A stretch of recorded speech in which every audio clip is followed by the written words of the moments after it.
Assalamualaikum warahmatullahi wabarakatuh. Salam rekan guru semuanya. Pada video kali ini saya akan membahas lagi tentang moderasi beragama. Terima kasih telah mampir dan klik video ini.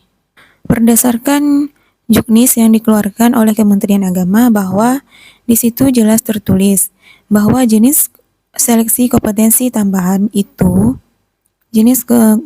seleksi kompetensi tambahan yaitu tes moderasi beragama berbasis CAT mandiri Kementerian Agama. Pokok substansi yang dinilai dan kriteria penilaiannya yaitu seperti yang pernah saya jelaskan di video-video saya sebelumnya, yaitu ada 4 indikator penting moderasi beragama. 4 indikator penting moderasi beragama yang dapat rekan guru semua lihat pada video ini juga, yaitu komitmen kebangsaan, toleransi, anti kekerasan, dan penerimaan terhadap tradisi atau budaya. 4 indikator tersebut menjadi pokok substansi yang dinilai. Penilaian akan menggunakan pertanyaan-pertanyaan atau soal dengan skala Thurston untuk mengukur seberapa moderat peserta tes. Nah, skala Thurston itu seperti apa? Mari kita lihat bersama. Skala Thurston ialah skala yang disusun dengan memilih butir yang berbentuk skala interval. Setiap butir memiliki kunci skor, dan jika diurut kunci skor menghasilkan nilai yang berjarak sama. Nah, jadi di sini ada beberapa tingkatan nilai yang memiliki skala interval yang hampir sama, yaitu dimulai dari tingkat 1 80 hingga 100, tingkat 2 60 hingga 79, tingkat 3 40 hingga 59, tingkat 4 20 hingga 39, dan tingkat 5 ada 1 hingga 19. Nah, skala Thurston itu sendiri juga adalah skala Thurston itu meminta responden untuk memilih pertanyaan yang ia setujui dari beberapa pernyataan yang menyajikan pandangan yang berbeda-beda. Jadi untuk cara penilaiannya seperti apa, itu hanya tim penilai yang lebih tahu. Beberapa waktu lalu, para ASN Kementerian Agama mengikuti CAT IPMB yang model soalnya memakai skala Thurston, yaitu sebagai berikut. Jadi ini hanya contoh saja, memilih beberapa pernyataan yang sesuai dengan indikator yang ditanyakan.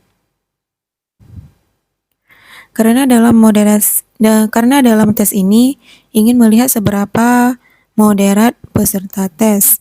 Tips dalam menjawab soalnya, minimal kita mempunyai pengetahuan secara garis besar tentang moderasi beragama dan memahami 4 indikator penting yang ada di Juknis dan juga sudah pernah saya bahas di video-video saya sebelumnya.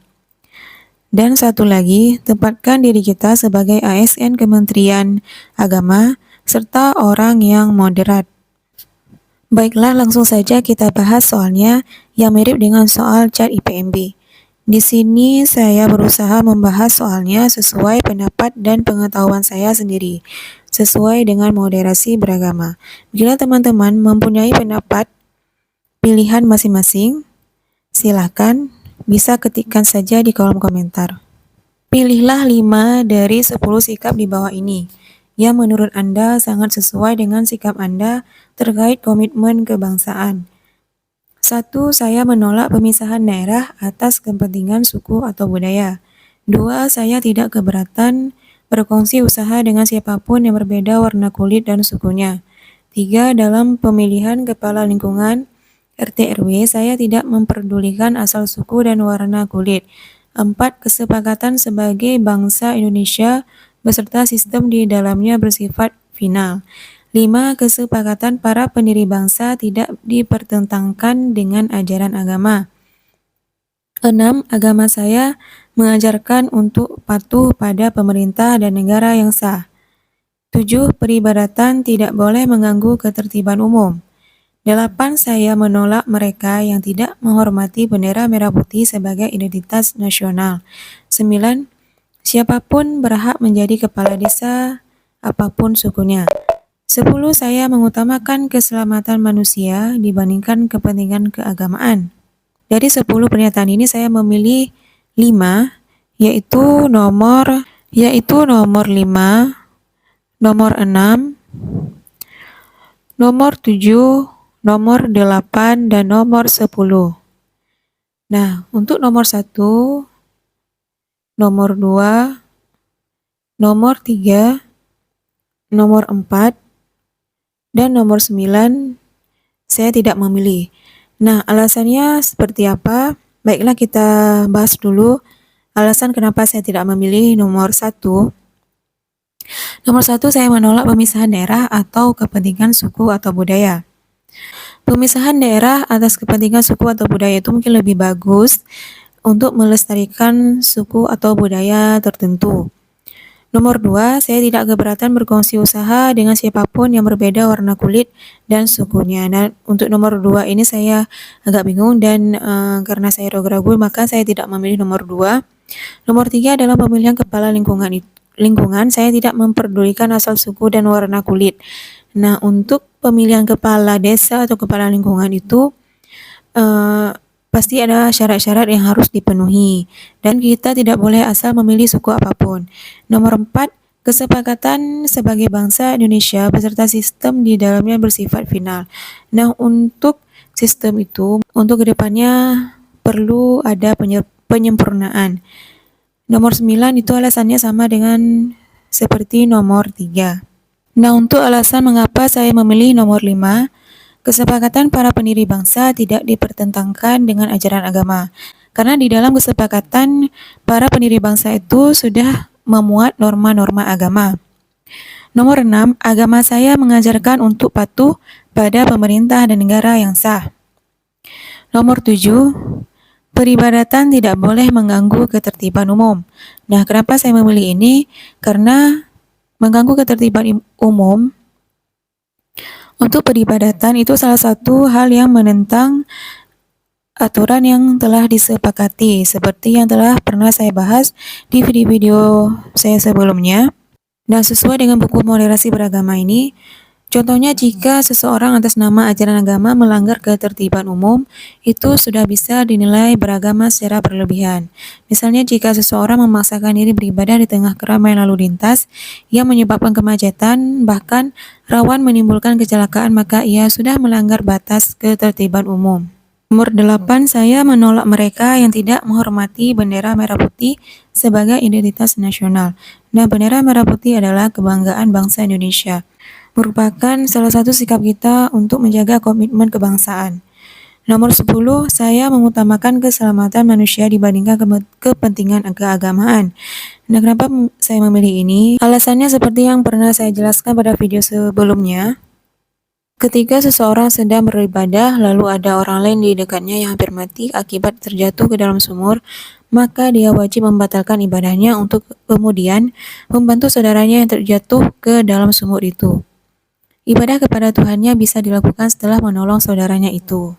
Jadi di sini saya memilih nomor 5, 6, 7, 8, dan 10. Selanjutnya, pilihlah 3 dari 6 sikap di bawah ini yang menurut Anda sangat sesuai dengan sikap Anda terkait komitmen kebangsaan. Nah, ini juga indikator dari komitmen kebangsaan. Nomor 1, membela tanah air sejalan dengan ajaran agama saya.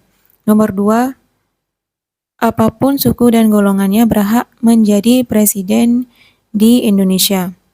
Nomor 3, Pancasila merupakan hasil kesepakatan para pendahulu kita. Tentu punya peluang untuk disesuaikan jika ada konsep kenegaraan yang lebih baik.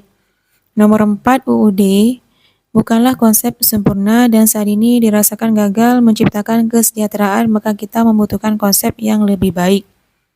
Nomor 5, demokrasi sejatinya merupakan konsep ciptaan manusia yang tentu saja posisinya berada di bawah ajaran agama yang saya yakini. Nomor 6, pada masa pandemi saya setuju ibadah bersama ditiadakan. Nah, jadi di sini saya memilih nomor 5, dan nomor 6. Untuk nomor 2, 3, dan 4, kenapa saya tidak memilih? Untuk nomor 2, apapun suku dan golongannya berhak menjadi presiden di Indonesia. Dalam pemilihan seorang presiden itu pastinya ada persyaratan yang harus dipenuhi. Jadi tidak semua suku dan golongan itu berhak menjadi seorang presiden. Nomor 3, Pancasila, dan nomor 4, UUD. Pancasila dan UUD itu adalah kesepakatan para pendiri bangsa yang tidak bisa diubah lagi. Jadi nomor 3 dan 4 juga tidak. Nah, nomor 1, membela tanah air sejalan dengan ajaran agama saya. Ini benar. Untuk nomor 5, demokrasi sejatinya merupakan konsep ciptaan manusia yang tentu saja posisinya berada di bawah ajaran agama yang saya yakini. Oke, nomor 6, pada masa pandemi saya setuju ibadah bersama ditiadakan. Nah, 6 ini salah satu upaya kita mengikuti aturan pemerintah sesuai dengan komitmen kebangsaan. Pilihlah 5 dari 10 sikap di bawah ini yang menurut Anda sangat sesuai dengan sikap Anda terkait toleransi. 1. Ketika warga berbeda agama, di lingkungan saya menyiapkan perayaan hari besar agama mereka, saya selalu berupaya memberikan bantuan. 2. Saya bersedia bergabung usaha dengan penganut agama lain. 3. Saya tidak keberatan anak saya bermain atau berteman dengan anak-anak penganut agama lain. 4. Saya bersedia bergabung dalam klub profesi dengan berbagai pemeluk agama berbeda. 5. Saya berdonasi membantu orang lain berbeda agama saat mengalami musibah. 6. Saya menerima pertemanan karena kesamaan hobi dengan pemeluk agama lain. Nomor 7. Saya menjunjung tinggi kebebasan beragama dan beribadah sesuai keyakinannya. Nomor 8, saya tidak keberatan melakukan jual beli dengan penganut agama lain. 9, pendidikan agama di sekolah harus menanamkan penghormatan terhadap semua agama. 10, saya bergaul dengan rekan kerja yang berbeda agama. Dari 10 pernyataan ini, saya memilih nomor 3, 5, 7, 8, dan 10. Nah, kita bahas dulu nomor yang tidak saya pilih. Nomor 1, ketika warga berbeda agama di lingkungan saya menyiapkan perayaan hari besar agama mereka, saya selalu berupaya memberikan bantuan, selalu berupaya. Nah, jadi dalam antara satu agama dengan agama lain itu memiliki batasan-batasan yang harus kita ketahui, apalagi ini dalam penyiapan perayaan hari besar agama. Jadi saya memilih tidak. Nomor 4, saya bersedia bergabung dalam klub profesi dengan berbagai pemeluk agama berbeda. Nah, ini klub profesi seperti apa? Jadi saya ragu memilih tidak.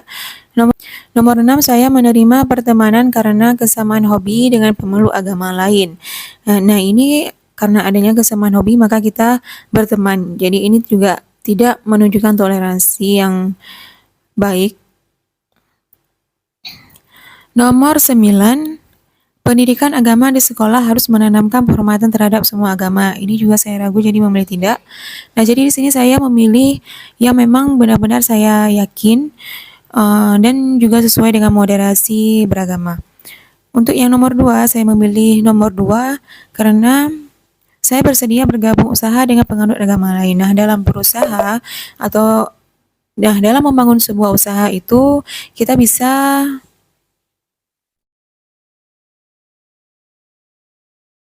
dalam membangun sebuah usaha itu, kita bisa bergabung dengan siapapun juga, baik itu berasal dari suku agama yang berbeda. Nomor 5, saya berdonasi membantu orang lain berbeda agama saat mengalami musibah. Nah, ini juga mengarah ke moderasi beragama, yaitu memiliki sifat kemanusiaan. Nah, sesuai dengan pemahaman dan pengalaman keagamaan bisa dinilai berlebihan jika ia melanggar 3 hal. Yang pertama, nilai kemanusiaan, kedua, kesepakatan bersama, dan ketiga, ketertiban umum. Dan jadi di sini salah satu kita menunjukkan orang yang moderat, yaitu kita memiliki rasa kemanusiaan dan menyepakati kesepakatan bersama dan menjaga ketertiban umum.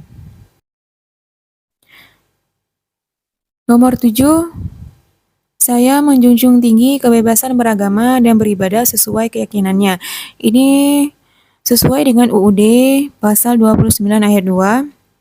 Jadi saya memilih ya. Nomor 8, saya tidak keberatan melakukan jual beli dengan penganut agama lain. Nah, ini juga tidak ada masalah kita melakukan jual beli dengan penganut agama lain.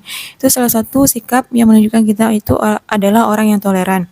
Nomor 10, saya bergaul dengan rekan kerja yang berbeda agama. Ini juga adalah sikap yang menunjukkan kita adalah orang yang toleran. Selanjutnya, pilihlah 3 dari 6 sikap di bawah ini yang menurut Anda sangat sesuai dengan sikap Anda terkait toleransi. Nah, ini juga indikatornya adalah toleransi, sama seperti tadi. Nah, ini pernyataannya yang berbeda. Nomor 1, pengaruh buruk itu bisa dari pertemanan. Demi menjaga nilai agama pada anak saya, sebaiknya berteman dengan seagama saja. Nomor 2, hidup seagama dengan warga hanya seagama itu menenangkan hati dan menjamin ketertiban lingkungan. Nomor 3, kondisi di lingkungan kami sudah tertib, damai, dan tidak ada konflik karena homogen. Sebaiknya rumah ibadah agama lain didirikan di luar wilayah kami. Nomor 4, saya tidak keberatan penganut agama lain melakukan perayaan keagamaan di desa tempat saya tinggal. Nomor 5, setiap warga negara memiliki hak untuk mendapatkan pekerjaan yang layak apapun agamanya. Nomor 6, ketika warga berbeda agama di lingkungan saya mengalami kesusahan, saya berupaya memberikan bantuan. Nah, untuk persoalan ini saya memilih nomor 4, 5, dan 6. Nomor 1, pengaruh buruk itu bisa dari pertemanan. Demi menjaga nilai agama pada anak saya, sebaiknya berteman dengan seagama saja. Ini menunjukkan sikap yang intoleran. Nomor 2, hidup seagama. Ini juga dengan warga hanya seagama itu menenangkan hati dan menjamin ketertiban lingkungan juga. Ini tidak menunjukkan sikap yang toleran. Nomor 3, kondisi di lingkungan kami sudah tertib, damai, tidak ada konflik karena homogen. Nah, ini juga sebaiknya rumah ibadah agama lain didirikan di luar wilayah kami. Ini juga tidak menunjukkan adanya sikap toleransi. Sedangkan nomor 4, saya tidak keberatan penganut agama lain melakukan perayaan keagamaan di desa tempat saya tinggal. Nah, mereka melakukan perayaan keagamaan mereka, ya, itu sah-sah saja. Nah, karena warga Indonesia memiliki kebebasan dalam melaksanakan beribadah dan meyakini sesuai dengan agamanya masing-masing. Nomor 5, setiap warga negara memiliki hak untuk mendapatkan pekerjaan yang layak apapun agamanya. Ini juga sesuai. Nomor 6, ketika warga berbeda agama di lingkungan saya mengalami. Nah, untuk nomor 4 dan nomor 5 itu sesuai dengan UUD pasal 28E ayat 1. Setiap orang bebas memeluk agama dan beribadah menurut agamanya, memilih pendidikan dan pengajaran, memilih pekerjaan, memilih kewarganegaraan, memilih tempat tinggal. Nomor 6, ketika warga berbeda agama di lingkungan saya mengalami kesusahan, saya berupaya memberikan bantuan. Ini juga salah satu indikator moderasi beragama, yaitu mengedepankan kemanusiaan. Nah, selanjutnya, pilihlah 3 dari 6 sikap di bawah ini yang menurut Anda sangat sesuai dengan sikap Anda terkait anti kekerasan. Nah, untuk yang ini adalah indikator anti kekerasan. Nomor 1, kelompok agama lain juga akan menguasai kita, maka penyelesaian terbaik adalah mengalahkannya dengan cara apapun. Nomor 2, cara penguasa dalam menyelesaikan masalah adalah jalan terbaik menyelesaikan ketegangan dan pertentangan. Nomor 3, meskipun dengan jalan damai, pemeluk agama yang baik tetap setia menentang ketidakadilan. Nomor 4, kemanusiaan itu harus tunduk pada ajaran agama. Tuhan adalah segalanya dan menghukum kepada siapa yang menentangnya. Nomor 5, menghina kepada mereka yang berbuat buruk kepada agama kami adalah kewajaran. Nomor 6, pemeluk agama yang baik dalam bertindak mementingkan keselamatan, berhati-hati tidak membahayakan diri sendiri. Nah, untuk sikap yang ini saya memilih nomor 2, 3, dan 6. Nah, untuk nomor 1, kelompok agama lain juga akan menguasai kita, maka penyelesaian terbaik adalah mengalahkannya dengan cara apapun. Mengalahkannya dengan cara apapun berarti di sini tidak menempuh jalan kedamaian yang pastinya akan terus terjadi perpecahan. Nomor 4, kemanusiaan itu harus tunduk pada ajaran agama. Tuhan adalah segalanya dan menghukum kepada siapa yang menentangnya. Nah, ini juga lebih pada agama. Itu sesuai dengan jika seseorang atas nama ajaran agama misalnya melakukan perbuatan yang merendahkan harkat, derajat, dan martabat kemanusiaan atau bahkan menghilangkan eksistensi kemanusiaan itu sendiri. Nomor 5, menghina kepada mereka yang berbuat buruk kepada agama kami adalah kewajaran. Nah, kalau kita saling menghina maka tidak ada terjadinya kedamaian dan pastinya akan berujung pada kekerasan. Untuk nomor 2, cara penguasa dalam menyelesaikan masalah adalah jalan terbaik menyelesaikan ketegangan dan pertentangan. Nah, ada baiknya bila kita itu bermusyawarah kepada orang yang lebih paham dan dia adalah seorang pemimpin dari kita. Nomor 3, meskipun dengan jalan damai, pemeluk agama yang baik tetap setia menentang ketidakadilan. Nah, ini mereka menempuh dengan jalan yang damai. Nomor 6, pemeluk agama yang baik dalam bertindak mementingkan keselamatan, berhati-hati, tidak membahayakan diri sendiri. Pilihlah 3 dari 6 sikap di bawah ini yang menurut Anda sangat sesuai dengan sikap Anda terkait penghormatan terhadap budaya. Nomor 1, saya ingin upacara adat diganti dengan upacara keagamaan. Nomor 2, saya tetap berusaha hadir ketika ada pertunjukan seni daerah sebagai bagian dari anggota masyarakat. Nomor 3, sebagai umat beragama, saya setuju bahwa beberapa upacara adat mengandung kemusyrikan sehingga perlu dibubarkan. Nomor 4, kepercayaan adat suatu daerah tidak perlu diikuti karena berasal dari keyakinan animisme. Nomor 5, hanya norma agama yang harus dipatuhi karena berasal dari Tuhan, sedangkan norma adat tidak harus diikuti karena berasal dari manusia. Nomor 6, saya tidak mau mempermasalahkan adat suatu daerah. Nah, untuk persoalan ini saya memilih nomor 2, 4, dan 6. Nah, kenapa tidak nomor 1? Saya ingin upacara adat diganti dengan upacara keagamaan. Nah, upacara adat dengan upacara keagamaan itu merupakan dua hal yang berbeda. Nomor 1, tidak. Nomor 3, sebagai umat beragama, saya setuju bahwa beberapa upacara adat mengandung kemusyrikan sehingga perlu dibubarkan. Kepercayaan adat suatu daerah itu berbeda-beda, maka kita harus bisa menghormati adat dari berbagai daerah yang tidak sama dengan daerah kita. Jadi nomor 3 tidak. Nomor 5, hanya norma agama yang harus dipatuhi karena berasal dari Tuhan, sedangkan norma adat tidak harus diikuti karena berasal dari manusia. Baiknya kedua norma ini ada di dalam diri kita. Nah, untuk yang nomor 2, saya tetap berusaha hadir ketika ada pertunjukan seni daerah sebagai bagian dari anggota masyarakat. Ini sangat bagus. Nomor 4, kepercayaan adat suatu daerah tidak perlu diikuti karena berasal dari keyakinan animisme. Nah, jika itu bertentangan dengan agama kita, maka itu tidak perlu diikuti. Nomor 6, saya tidak mau mempermasalahkan adat suatu daerah. Ini juga benar. Nah, sampai di sini pembahasan soal moderasi beragama. Semoga membantu teman-teman semuanya.